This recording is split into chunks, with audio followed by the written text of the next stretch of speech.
My guest today is known as a Zen millionaire who has a very different take on money. He asks the question, is your money smiling? In today's episode, Ken Honda reviews his book, Happy Money, The Japanese Art of Making Peace with Your Money. This book will help you reframe your perception of money and change it from a place of lack to abundance. Welcome to my show, Ken. Hello, James. I'm so happy to be invited to your show. I'm so excited. Well, my listeners don't know this, but you and I had a wonderful opportunity to talk maybe about a month and a half ago. And I have to tell my listeners, Ken is such a phenomenal person. Even in this brief amount of time that I got to know you, I was so refreshed and so energized once again. In fact, Ken, you don't know this, but I was a guest on someone's show last week, I think it was. And they said, well, tell me about some of the people who have influenced you. And I actually referenced you. I said, Really? I've met so many people. And for me, there's wonderful people in the world, but for someone who is so humble as yourself, so successful, but I don't know how to describe it. You just left me with a wonderful impression of how can I not only look at my own finances, but just look at the world in a slightly different way. So I definitely want my listeners to know that I truly have been very much impressed with Ken, and I know he's the real deal. So I really am looking forward for Ken to share your knowledge and your wisdom with my listeners as well today. So thank you for being a guest today. Thank you. That's a beautiful compliment, and I'm happy to receive it. So Wonderful. Anything you ask, I'm all yours today. Well, thank you. You know, when we met about a month and a half ago, like I said, I got to hear a little bit about your backstory. When you were younger, your father taught you something very, very powerful. Can you tell us about that when you went to the mall? So my father was a very successful tax accountant. So he used to teach me anything about money since I was like 4 or 5, before I could even count. And but his teaching was very interesting and very down to earth and practical. He used to take me to nearest shopping mall, and he asked me which store is making most money. And I thought it's a fish market, because a lot of people come in and just buy fish, and they had a lot of coins and money in their hands in exchange for fish. And he said, that's a good guess, but just look around. And there's a futon mattress place. In America, there's always a futon mattress, or like a mattress store, mattress giant, or whatever. There's usually one. Yes. And isn't that curious that you don't get to see so many people in that store, but still they're there. That means they have enough customers. And he said, there's another real estate agency right next door. There's no people. And I asked him, but there's no people. And my father smiled and explained, at the fish market, you have to make so many sales. And also, right next door is a futon mattress store. They probably make a sale once in every few days, but that's enough for the store. And for a real estate agent, maybe it's good for a month or a couple months. If they can sell one house, they can live for that long. So it's not just a matter of how many customers, it's how much. So, I couldn't really understand it when I was like 6 or 7. Sure. But his teaching still stayed with me. So that means he taught me well. Yes, he did. Well, how do you take a concept of happiness? So something we all feel, and how do you connect that with something we can all see when it comes to money? I have interviewed so many people when it comes to money and happiness. The reason why we should think of happiness, money in the same category is that most of us are so stressed out around money. And it's universal. People in China, people in Africa, people in Europe, people in US, of course, are stressed out around money. And it's not how much money you make or how much money you have. It's about your attitude that stress you out. So I've interviewed millionaires and billionaires.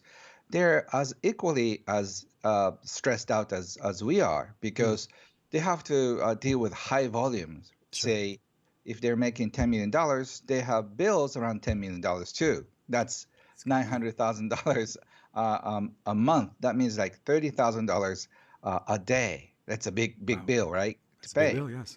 Yeah. So people are stressed out anyway, unless you pay close attention to how you feel around money. That is more important than how much you make and how much you spend. So every time someone thinks about a bill they have to pay, whether it's 50 cents, whether it's $30,000, whatever emotion is linked with that. So if I think of this, oh my goodness, I have to pay this, and all of a sudden that creates my connection with money. So it's just your feeling. Do you feel like you're being ripped off? Or do you feel like the gratitude? My mentor, Wahed Takeda, who is called Warren Buffett of Japan, he's one of the wealthiest men in Japan. And he said, paying taxes is a bliss because my millions of dollars are helping single, single mother and older people, and helping police people, firemen, and paving the roads and financing the hospitals. So I'm so happy that I can get to pay taxes because that means I made enough money to do that. Wow. So he did that with a smile. I just, I'm still having a hard time doing that. But whenever I remember his smile, yes, okay, this money, no, it's going to be wasted, but at least some money should go there. Right. Yeah. Yes. So when you look back on all your own businesses, because you're an entrepreneur as well, when you look back on that, how did the happiness, how did that start to make itself real in your life from all the different businesses that you've had?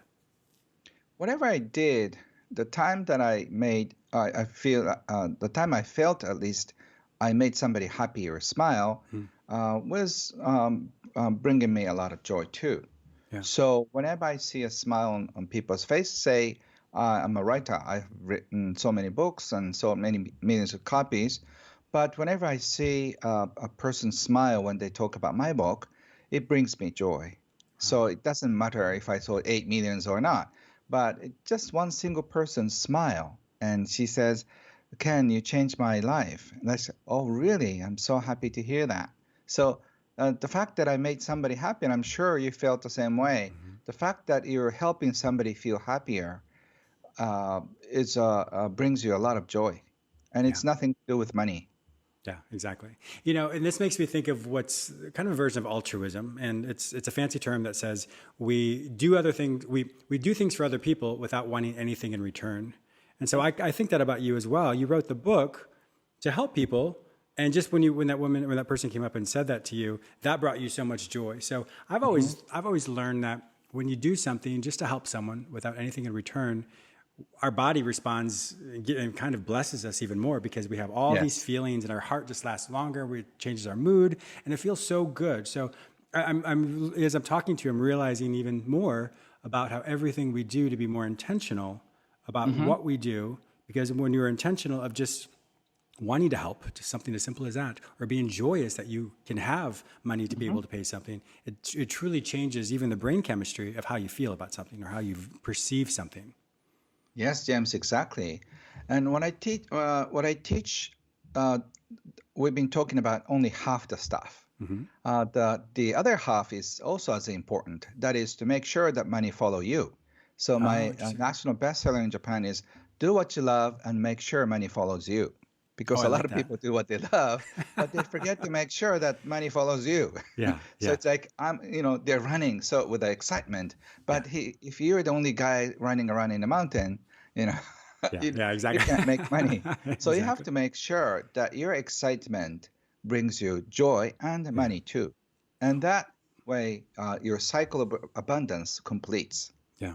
What do you think is the biggest difficulty for people to have money follow them? So they do what they love. And where do you think that the struggle is to then have them go from, I love it, but money's not following me? The most important thing, I teach people in a very Zen way, but when it comes to money, willingness to receive abundance is the key. Are you open to receive money, smiles, and appreciation from other people? If you feel like you are not worthy enough to receive, say, say $10,000 or $1,000 or $1 million, just be willing to receive, because I think a lot of people want to give you money when they want to appreciate you. So being willing to receive is the most important thing. It's not just asking for money. Yeah, exactly. And I think also it comes back to one's own self-perception. If I perceive that I'm not worthy to do it, so my products may be good, But if I don't think I deserve it, or like, oh, maybe people won't buy it, or maybe people don't, but if they knew this about me, they wouldn't like that. And so I think with that, there's a disconnect between what we put out, but also with how we perceive ourselves. And so if those two things aren't aligned, your Mm-hmm. product is only as good as you think it is. So if I like, oh, it's a great product, but I don't think they like me. Well, I am really my product. So it's kind of like I'm telling myself that, well, it doesn't matter how much promotion I put into something. If I don't like it, or I don't like me, then if that's an extension of me, then why would people buy it? Yes, that's right. That is exactly why we suffer. So it's more of a not loving money, but loving you, loving who you are. Yes. If you fall in love with you, and if you are proud of what you do, and if you're happy to share who you are, there's enough reaction from the world to support you. Also when I think about just in general, so I have my product, but sometimes people can get lost in how much money I make from the product. And so they lose, so that becomes their focus. And if that becomes someone's focus, it's the money, money, money. How would, in your professional opinion or expert opinion, how would then too much focus on money, how would that then affect the love of money? So love of money is very important, because if you don't have money, you cannot pay taxes, you cannot pay your staff members, or you cannot pay all the bills.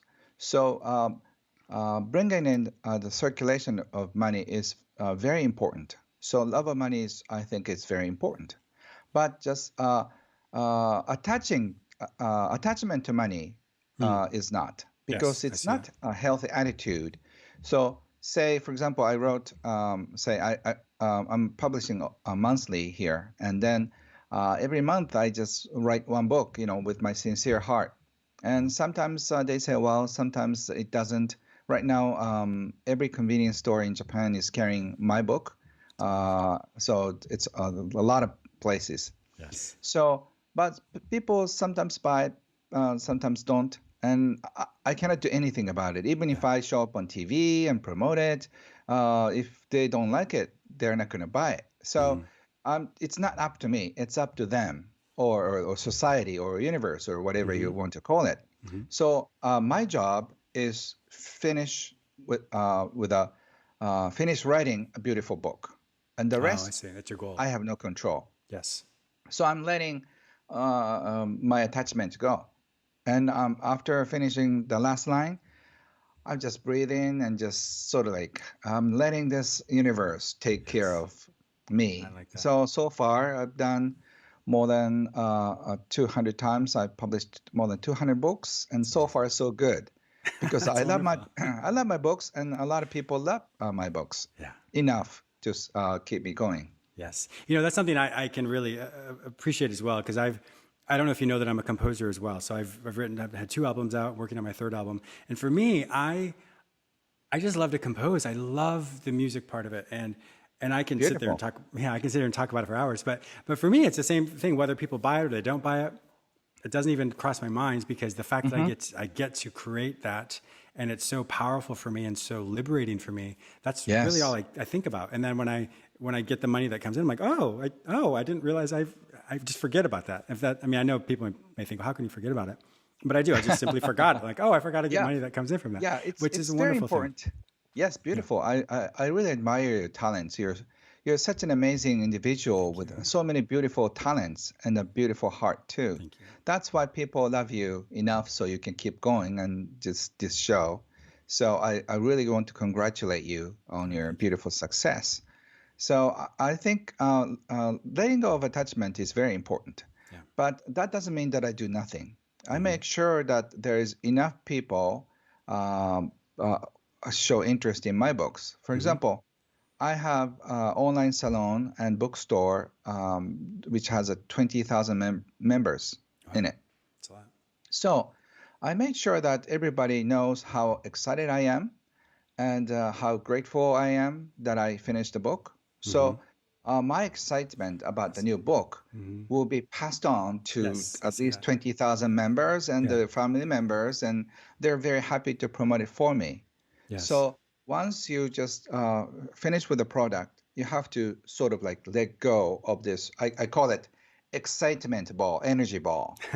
And then I just let it out to the universe, and they grow in people's heart. Yes. Because all my books and this interview is my prayer to the world. Mm. So people can have a better relationship with money, so they can have a better, fulfilling life. Yes. And whatever I do is my prayer. So it's sort of like an energy ball that people get excited about. Yeah. And I make sure that people will feel happier after meeting me, reading Yes. my They do. books, or listen to my podcast. And if I can leave something like a little happy energy in Yes. people's heart, I call it a beautiful success. So Yes, I'm it not is. attached to the sales, but I'm more attached to the fact that whatever I do touch people's heart. And after Yes. that, it's in their hands. Yes. I really, this makes me think about this even more. So you create the product, the book, music, whatever that product is. And Hmm. with that, I'd like to hear how you promote it, but you don't promote it in a way of selling it. You promote it in a way of joy. You're happy Hmm. about because you were given something or you're able to do something. So you promote that. And Hmm. in that's where it connects with, it links with other people's emotions, which then the emotions then cause them to be excited, to them be able to help the purchase of your product. That's brilliant. I mean, that's why you're Ken Honda. But that's brilliant. I mean, that's really, when I think about that, I really like that because the excitement factor creates movement. When that movement creates sales, it creates many things. So my mind is literally being blown right now as I'm hearing this because it's so practical and it's something that I truly understand even so much more now. So thank you. Hmm. Hmm. So just whenever you put out a product or music, just do so with a. I always Energy ball, imagine yeah. there's a ball of I like that. energy. It's usually a pink or gold, and then it's going out to all the 7-Eleven stores. Oh, There are I love about that. 20,000 7-Elevens. So whoever walks into the 7-Eleven and look at the book cover, and then it's a happy life, happy money. So like whenever they don't have to pick up my book, they just look at the Yeah, cover of the book, happy money. Like, what is happy money? And then they start thinking, is my money happy? Like, oh, I do I like have to that. be rich? So this sort of like a first domino effect I like that. is something I do, and I keep doing for the past 20 years, for Wow. 2 decades of Wow. fun and excitement. Wow. When I think about, with Happy Money overall, and unfortunately we'll have to close in just a minute, but Hmm. I think overall when it comes to just the Happy Money, what I think about this is it comes from a place of I don't have to do something, I don't have to pay something, I get to pay something. And so, like Hmm. you said earlier, with your mentor talking about he gets to be able to do something to help other people, but also Hmm. he gets to do it because it shows that he's successful. And in that's so important because when you come from a place of I have to do something, well, nobody wants to do something if they're made to do it. But the place of I have the opportunity to do this, I have a choice to do this, and my choice is I do it with gratitude. Then yes, that's a completely different way of how to look at something. So, for example, for me, I have to pay.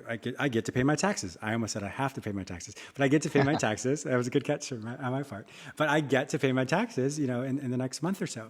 And so with that, it's interesting because now, as I send my information to my accountant, I get to change my perception of that. Here are my forms, accountant, Yes, and it's a thank blessing. you. Yeah, thank you for doing this for me because I'm blessed that I was able to bless other people by doing what I feel like I'm called to do. So I like that. Exactly. I like that James, you're reframe. so beautiful. I appreciate the reframe on that.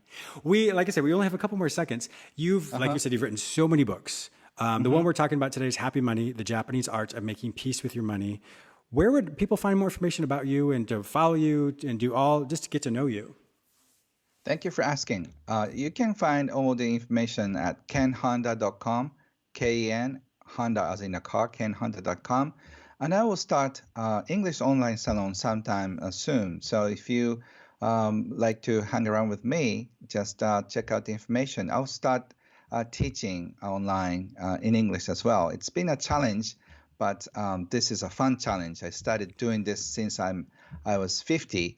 So English is still a little hard, but I hope I made myself understood you with the certainly help did. of James. You certainly did. Well, you helped me slow down my speaking because, as everybody knows, I speak way too fast. Yes, thank you for slowing down for me. You're most welcome.